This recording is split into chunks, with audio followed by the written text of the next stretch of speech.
প্রতিটা মশলার সঠিক পরিমাণ এবং পরিমাপ না জানার কারণে হয়তোবা আমরা প্যাকেটের গরম মশলাটা ব্যবহার করছি, কিন্তু প্যাকেটের গরম মশলায় কিন্তু বাসার তৈরি গরম মশলার সেই ঝাঁঝ বা গন্ধ কোনোটাই পাই না।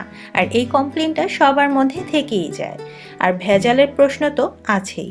আর তাই আজকে আমি দেখাবো আপনাদেরকে কিভাবে মাত্র 10 মিনিটে আপনারা 2 ধরনের গরম মশলা বাসায় তৈরি করতে পারেন খুব সহজে। পুরো ভিডিওটি দেখতে হবে তার জন্য, না টেনে। হ্যালো এভরিওয়ান, আসসালামু আলাইকুম and welcome back to my channel. আশা করছি আমার আজকের রেসিপিটি যারা নতুন রাঁধুনি আছেন তাদের জন্য একটু হলেও হেল্প হবে। চলুন চলে যাচ্ছি মূল রেসিপিতে। তবে তার আগে বরাবরের মতো ছোট্ট রিকোয়েস্ট, আমার চ্যানেলে আজকে যদি নতুন হয়ে থাকেন প্লিজ রেসিপিটি শুরু করার আগেই আমার চ্যানেলটি সাবস্ক্রাইব করে নেবেন। প্রথমেই একটা প্যানে সবগুলো মশলা আমি একে একে নিয়ে নিয়েছি। আর তার মধ্যে প্রথমেই নিয়েছি 2 ইঞ্চি পরিমাণের 5-6টি দারচিনি। দারচিনি কিন্তু বেশি ব্যবহার করা যাবে না, এর ঝাঁঝও যেমন বেশি, মশলার কালারটাও কালো করে ফেলবে। দিয়েছি 1 চা চামচ পরিমাণ লবঙ্গ। লবঙ্গর কিন্তু বেশ ঝাঁঝালো, তাই এটাকে বেশি ব্যবহার করা যাবে না। এখন দিয়েছি 2 টেবিল চামচ পরিমাণ জিরা। জিরাটা ব্যবহার করছি মূলত গরম মশলার যেই ঝাঁঝালো গন্ধটা আছে সেটাকে একটু মাইল্ড করার জন্য। এখন দিচ্ছি 1 চা চামচ পরিমাণ কালো গোলমরিচ। আপনারা চাইলে এখানে সাদা গোলমরিচও ব্যবহার করতে পারেন, আবার ঝাল বেশি পছন্দ না হলে এটা অ্যাভয়েডও করতে পারেন। এখন এর মধ্যে দিয়ে দিচ্ছি আমি 1 চা চামচ পরিমাণ মৌরি। এটাকে অনেকে মিষ্টি জিরাও বলে। এটাও দিচ্ছি মূলত গরম মশলাটার ঝাঁঝটা একটু কমানোর জন্য। এখন দিচ্ছি 1.5 চা চামচ পরিমাণ সবুজ এলাচ বা রেগুলার এলাচ। এই এলাচটাও কিন্তু অনেক স্ট্রং হয়, তাই এটাও খুব বেশি ব্যবহার করা যাবে না। এখন দিচ্ছি 1 টেবিল চামচ পরিমাণ আস্ত ধনে। এটাও দিচ্ছি মূলত ঝাঁঝালোর যে ঝাঁঝটা সেটাকে একটু মাইল্ড করার জন্য। দিচ্ছি 5-6টি শুকনা মরিচ। এটা আমাদের এই মশলাটার কালারটা যেমন সুন্দর করবে, তরকারিতেও কিন্তু একটা এক্সট্রা ফ্লেভার অ্যাড করবে। এখন আমি বেশ বড় সাইজের 3-4টা তেজপাতা দিয়ে দিয়েছি। অনেকেই তেজপাতাটা পছন্দ করেন না, সেক্ষেত্রে এটা অ্যাভয়েড করতে পারেন। তবে আমার কাছে গরম মশলার মধ্যে তেজপাতার ফ্লেভারটা খুবই ভালো লাগে, তাই আমি এখানে বেশ কয়েকটা দিয়ে দিয়েছি। এখন এর মধ্যে অ্যাড করছি আমরা শাহি জিরা। আমি এখানে 1 চা চামচ পরিমাণ শাহি জিরা ব্যবহার করছি। এটা কিন্তু জিরার চাইতে দেখতে ছোট, তবে স্মেলটা অনেক স্ট্রং হয়, তাই 1 চা চামচের বেশি এর মধ্যে আমরা ব্যবহার করব না। এখন দিয়ে দিচ্ছি 1.5টা স্টার মশলা। এটাও কিন্তু বেশ স্ট্রং ফ্লেভারের হয়, তাই এর মধ্যে 1.5টার বেশি ব্যবহার করার কোনো দরকার নেই। এখন দিচ্ছি এর মধ্যে আমি 2টা কালো এলাচ বা বড় এলাচ। এটাও কিন্তু বেশ স্ট্রং ফ্লেভারের হয়, তাই এটা আমরা কম ব্যবহার করব। স্ট্রং ফ্লেভারের মশলাগুলো বেশি ব্যবহার করলে বাকি মশলার যে ফ্লেভারগুলো সেগুলো কিন্তু নষ্ট করে ফেলবে।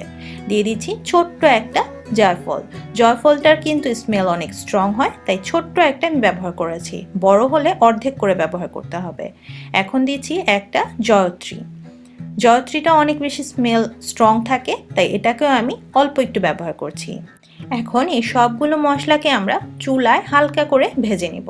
তবে আপনাদের ক্ষেত্রে যদি গ্যাসের চুলা থাকে, চুলার নিচে 1 থেকে 2 ঘন্টা একদম মিডিয়াম আঁচে রেখে দিলে সেটাও কিন্তু মচমচে হয়ে যাবে।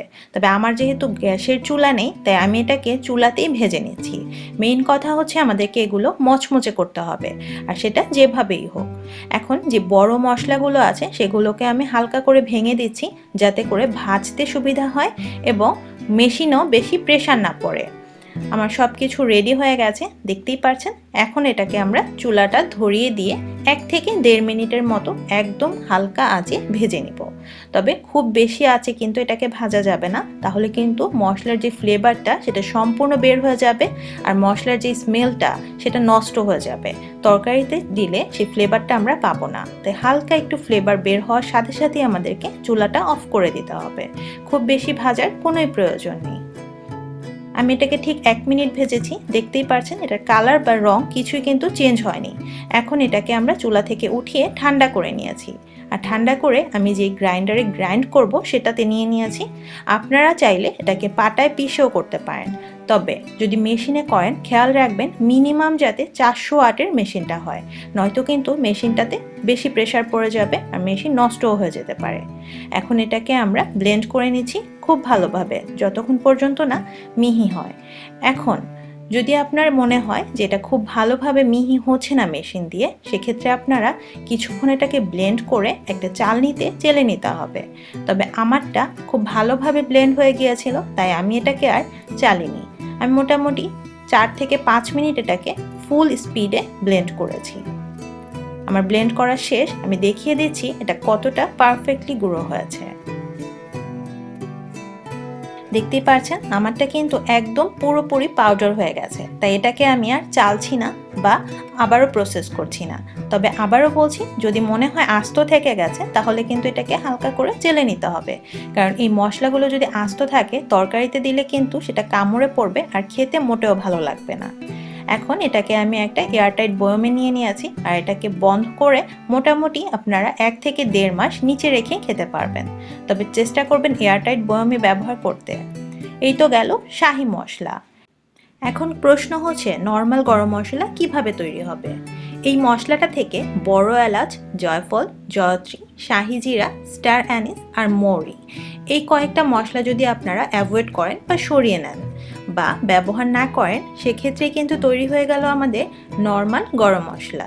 আপনি আপনার পছন্দ মতো যে কোনোটা তৈরি করে নিতে পারেন। দুইটা মশলাই বানানোর প্রসেস একই হলেও শুধুমাত্র কিছু মশলার ব্যবধানের কারণে এর স্বাদ এবং গন্ধ কিন্তু আকাশ পাতাল তফাৎ, আর সেটা আপনারা বাসায় বানিয়েই বুঝতে হবে। এখন প্রশ্ন থেকে যায় কতটুকু ব্যবহার করব। সেটা কিন্তু আমি প্রতি ভিডিওতে যখন এটা ব্যবহার করি সাথে সাথে পরিমাণটাও বলে দিই, আর তার জন্য আমার বাকি রেসিপিগুলো দেখলেই বুঝে যাবেন এটার পরিমাণটা কতটুকু ব্যবহার করতে হবে। কেমন লাগলো আমার আজকের এই ছোট্ট বেসিক রেসিপিটি? যদি ভালো লাগে তাহলে প্লিজ আমার চ্যানেলটি সাবস্ক্রাইব করে আমার পাশেই থাকবেন এবং পাশে থাকা বেল আইকনটিও প্রেস করে দিবেন। আজকের মতো এ পর্যন্তই। সবাই ভালো থাকবেন, সুস্থ থাকবেন এবং আমার জন্য অনেক অনেক দোয়া করবেন। আল্লাহ হাফেজ।